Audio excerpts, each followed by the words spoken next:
من الشيطان الرجيم. بسم الله الرحمن الرحيم.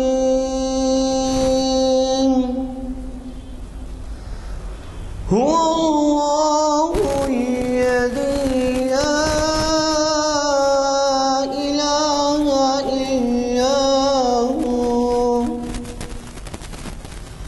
الملك القدوس السلام المؤمن المهيمن العزيز الجبار المتكبر.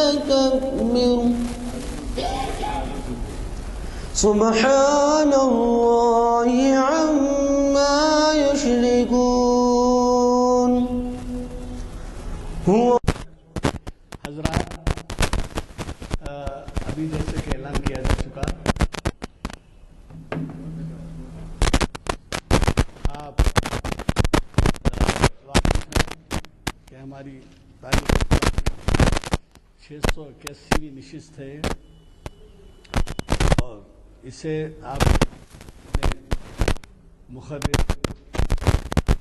محمد ضیاء صاحب جو مختلف عنوانات سے تاریخ اسلام میں اور اقبال شناسی کی محافل کو گرما کر رہے ہیں، شاید 100 سے زیادہ ان کے خطاب.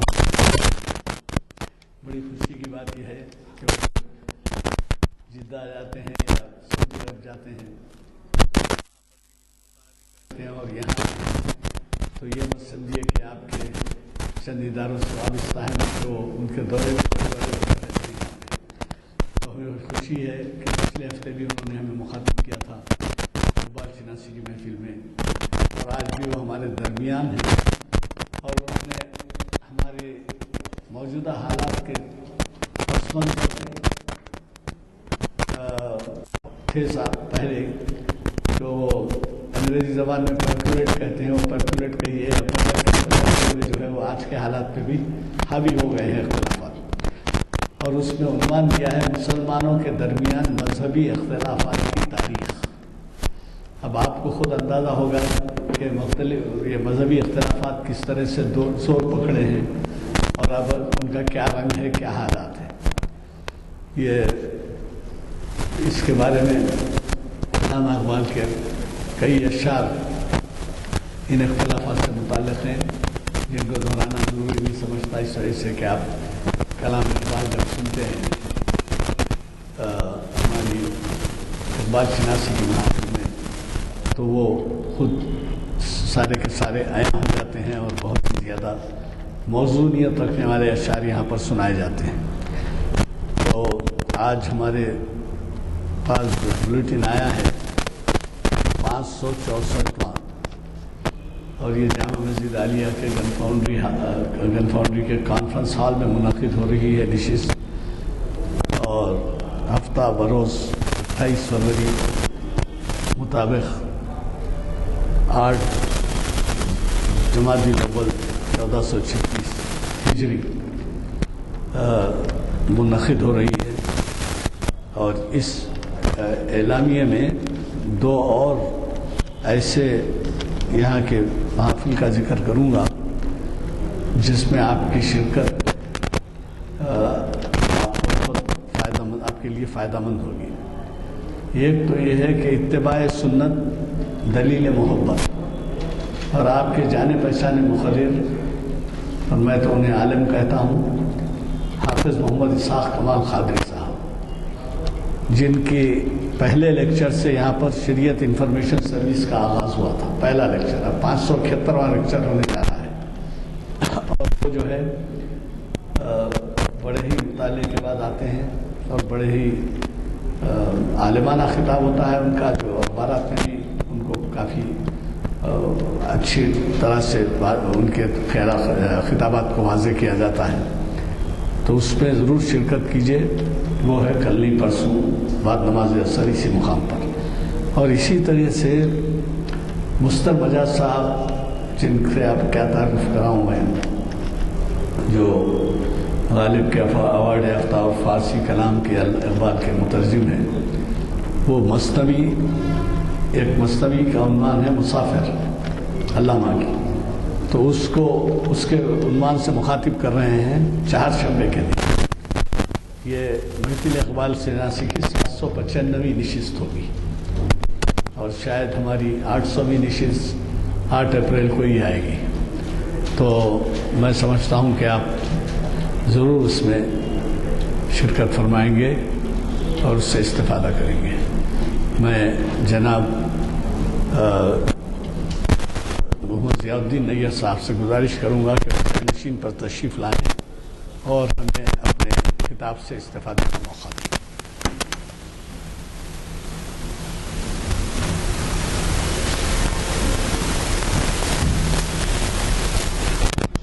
بسم اللہ الرحمن الرحیم.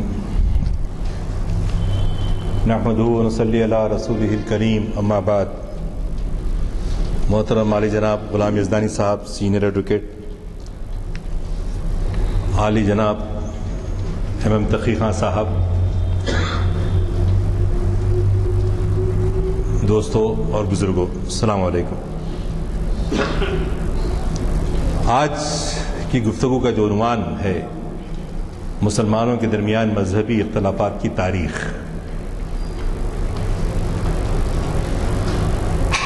تو یہ بہت اہم موضوع ہے جس کا اندازہ ہر ایک کو ہے کہ آج کل کے حالات میں خصوصاً اور بہت ہی غیر ذمہ دارانہ طریقے سے ہم جو ہے بغیر تحقیق کے، بغیر زیادہ معلومات کے عوام ناس جو ہے اس پہ مختلف باتیں کہتے رہتے ہیں. اور جبکہ قرآن مجید کا یہ حکم ہے کہ وَاعْتَصِمُوا بِحَبْلِ اللَّهِ جَمِيعًا وَلَا تَفَرَّقُوا وَاذْكُرُوا نِعْمَتَ اللَّهِ عَلَيْكُمْ إِذْ كُنْتُمْ أَعْدَاءً فَأَلَّفَ بَيْنَ قُلُوبِكُمْ فَأَصْبَحْتُمْ بِنِعْمَتِهِ إِخْوَانًا.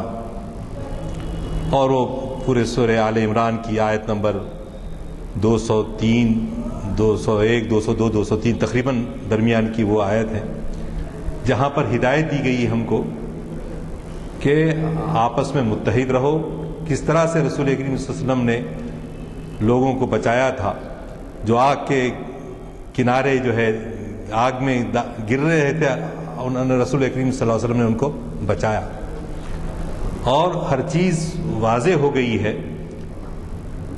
اور قرآن مجید میں دوسری جگہوں پہ بھی آیا کہ تم لوگ بینات آنے کے بعد، واضح احکامات آنے کے باوجود بھی جو ہے تم آپس میں کیوں اختلاف کرتے ہو. اس کے بعد بھی اختلافات ہوتے ہیں، اختلافات بھی رحمت بھی ہیں، لیکن جہاں تک جس حدود میں رہ کر کرنا چاہیے تھا ہم دیکھتے ہیں کہ وہ اس کا خیال نہیں رکھا گیا. اور خصوصاً اب سو کالڈ عالم اسلام کے بارے میں ہم دیکھتے ہیں کہ تقریباً 60 ممالک ہیں.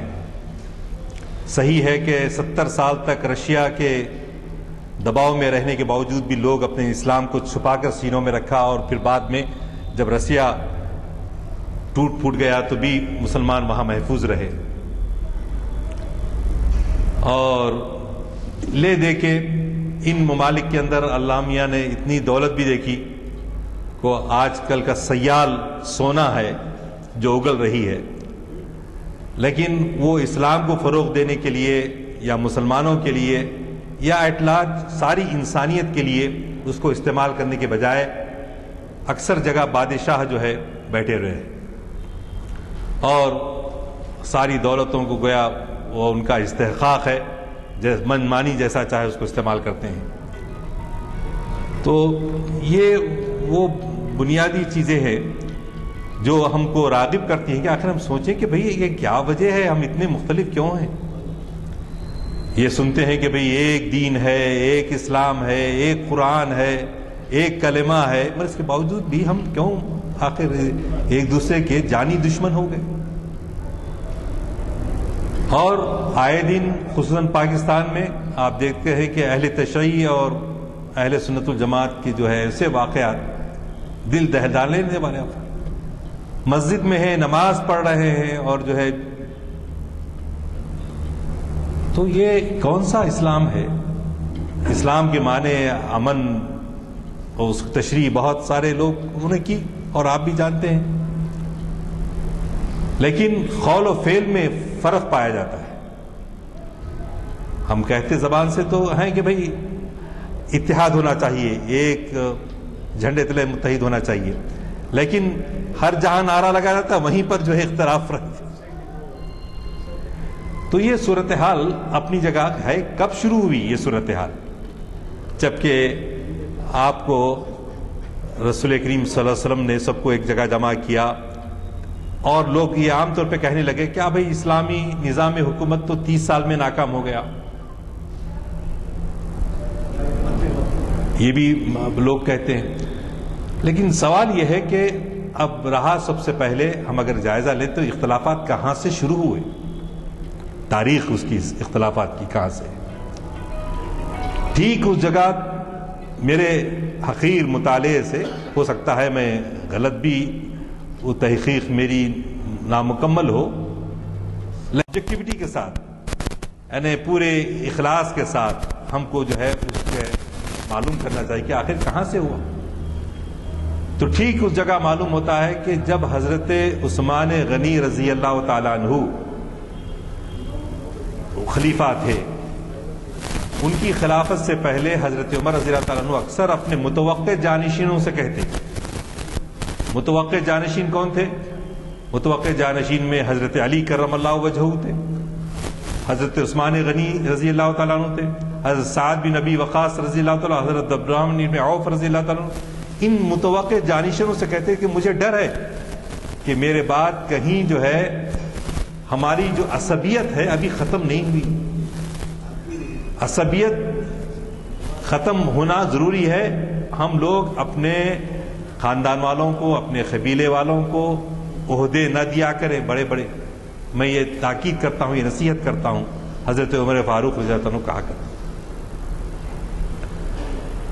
اس کے باوجود یہ کہنے آپ نے کہا، وصیت کی، لوگوں سے اپنے متوقع جانشینوں سے کہا، لیکن حضرت عثمان غنی جب برسر اقتدار آئے یا خلیفہ چنے گئے تو آپ کا تقریباً 12 سال کا پیریڈ جو ہے ابتدائی زمانہ، فتوحات کا زمانہ، اور اچھا سب کچھ چلا تھا، لیکن آخری دور میں شورش پیدا ہوئی، اور شورش بھی ایسی شورش پیدا ہوئی کہ ان کے شہادت کا سبب بنی، شہادت ہو گئی۔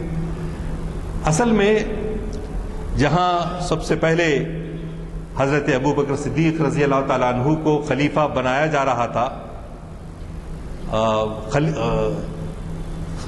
بنو ساعدہ، سقیفہ بنو ساعدہ میں، جو مدینہ منورہ میں مسجد حرم سے تقریباً 3 کلومیٹر دوری کے اوپر ہے، آج کل وہاں پر بس سٹینڈ وغیرہ ہے۔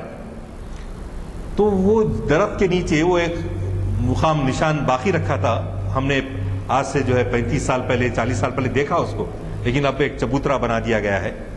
تو وہ وہاں پر حضرت ابو بکر صدیق کے ہاتھ پر حضرت عمر نے بیعت کی، جبکہ حضرت علی رضی اللہ تعالیٰ عنہ اور خاندان والے رسول کریم کے جسد مبارک کے پاس تھے۔ اور موقع کی نزاکت کو دیکھتے ہوئے، کیونکہ انصار جو ہے یہ بات چل رہی تھی کہ ہم کو جانشین بننا چاہیے، ہم خلیفہ بننا چاہیے، تو اس کو بھانپتے ہوئے حضرت عمر نے کیا کیا، حضرت ابو بکر صدیق کے ہاتھ پر بیعت کر لی۔ تو یہاں جو پہلا ہم کو جو ہے جو اہل تشیع حضرات کا جو بعض کلیم ہے، ان میں بھی کئی گروہ ہیں۔ حامیان علی رضی اللہ تعالیٰ عنہ کا گروہ ابتدا میں شیعان علی رضی اللہ تعالیٰ عنہ کہلاتا تھا۔ نبی اکرم صلی اللہ علیہ وسلم سے رشتے کی بنیاد پر خلافت کا زیادہ حقدار ان کو سمجھا جاتا تھا۔ نمبر 2، حضرت علی رضی اللہ تعالیٰ عنہ وہ شخص ہیں جن کو رسول اللہ صلی اللہ علیہ وسلم نے اپنے بعد امام نامزد کیا تھا، اور وہ بر بنائے نص امام تھے۔ یہ ریفرنس شہرستانی صفحہ نمبر 108، ابن خلدون 106-198۔ نمبر 3 پوائنٹ، ہر امام کے بعد یعنی ہر خلیفہ کے بعد نیا خلیفہ لازماً اپنے سے پہلے خلیفہ کی نص پر مقرر ہوگا، یعنی انہوں نامزد کرنا چاہیے، کیونکہ اس منصب کا تقرر امت کے سپرد نہیں کیا جا سکتا ہے کہ مسلمانوں کے منتخب کرنے سے کوئی شخص خلیفہ بن سکے۔ نمبر 4، شیعوں کے تمام گروہوں کے درمیان اس بات پر بھی اتفاق تھا کہ خلافت صرف اولاد علی رضی اللہ تعالیٰ عنہ کا حق ہے۔ نمبر 5، یہ بھی الشہرستانی کتاب نہج البلاغہ ابن ابی العدید، اس متفق علیہ نظریے کے بعد شیعوں کے مختلف گروہوں کی آراء مختلف ہو گئی، ان میں بھی کئی گروہ ہوئے۔ معتدل شیعہ لوگوں کی رائے یہ تھی کہ حضرت علی رضی اللہ تعالیٰ عنہ افضل الخلق ہیں، ان سے لڑنے والا یا ان سے بغض رکھنے والا خدا کا دشمن ہے، وہ ہمیشہ دوزخ پہ رہے گا اور اس کا حشر کفار و منافقین کے ساتھ ہوگا۔ ابو بکر و عمر و عثمان رضوان اللہ تعالیٰ علیہ اجمعین جو ان سے پہلے خلیفہ بنا دیے گئے تھے، اگر ان کی خلافت ماننے سے علی رضی اللہ تعالیٰ عنہ نے انکار کر دیا ہوتا، آپ نے انکار نہیں کیا، اگر انکار کر دیا ہوتا اور ان سے ناراضی ظاہر کی ہوتی تو ہم کہتے کہ وہ بھی دوزخی ہیں، مگر حضرت علی نے رضی اللہ تعالیٰ عنہ کی خلافت کو تسلیم کیا، ان کے پیچھے نماز پڑھی، مگر چونکہ علی رضی اللہ تعالیٰ عنہ نے ان کی سرداری مان لی اور ان سے بیعت کی اور ان کے پیچھے نماز پڑھی، اس لیے ہم حضرت علی رضی اللہ تعالیٰ عنہ کے فعل سے تجاوز نہیں کر سکتے۔ ہم علی رضی اللہ تعالیٰ عنہ اور نبی صلی اللہ علیہ وسلم کے درمیان مرتبہ نبوت کے سوا کوئی فرق نہیں کرتے اور باقی تمام حیثیتوں سے ان کو نبی صلی اللہ علیہ وسلم کے ساتھ مشترک فضیلت دیتے ہیں۔ متشدد شیعوں کی رائے یہ تھی کہ حضرت علی رضی اللہ تعالیٰ عنہ سے پہلے جن خلفاء نے خلافت قبول کی وہ غاصب تھے، ان میں جو تشدد کارنر ہے، اور جن لوگوں نے ان کو خلیفہ بنایا وہ گمراہ اور ظالم تھے، کیونکہ انہوں نے نبی صلی اللہ علیہ وسلم کی وصیت کا انکار کیا اور امام برحق کو حق سے محروم کیا۔ بعض لوگ مزید تشدد اختیار کر کے پہلے 3 خلفاء اور ان کے منتخب کرنے والوں کی تکفیر بیان کرتے ہیں،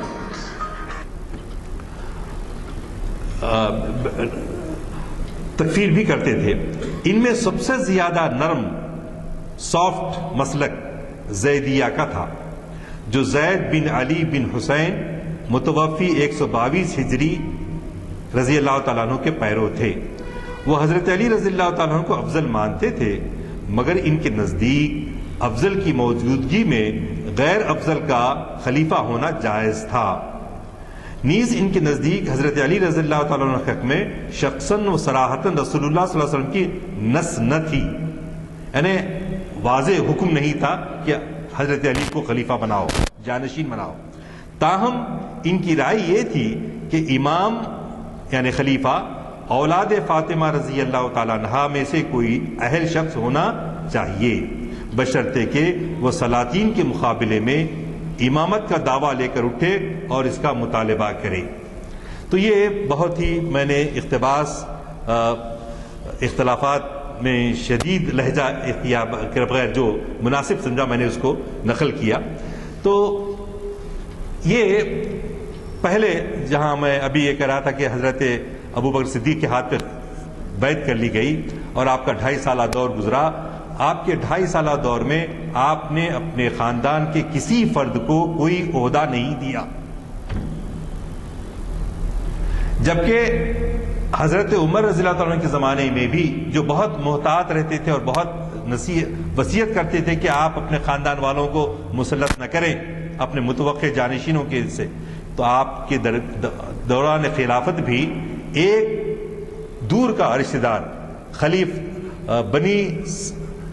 بنی عدی سے جن کا تعلق تھا ان کو چند دن کے لیے ایک عہدہ دیا تھا، بعد میں ان کو بھی وہاں سے برطرف کر دیا گیا۔ لیکن حضرت عثمان غنی رضی اللہ تعالیٰ کے دور میں ایسی باتیں تبدیل ہوئیں جو حضور اکرم صلی اللہ علیہ وسلم کے زمانے میں بھی سوائے حضرت علی رضی اللہ تعالیٰ کے کسی کو آپ نے کوئی عہدہ اپنے خاندان والوں کو نہیں دیا تھا، نہ حضرت حضور اکرم صلی اللہ علیہ وسلم نے دیا، نہ حضرت ابو بکر صدیق رضی اللہ تعالیٰ نے دیا، نہ حضرت عمر فاروق نے دیا۔ لیکن حضرت عثمان غنی کے زمانے میں ایسا ہوا۔ مثال کے طور پہ ان کے ایک چچا تھے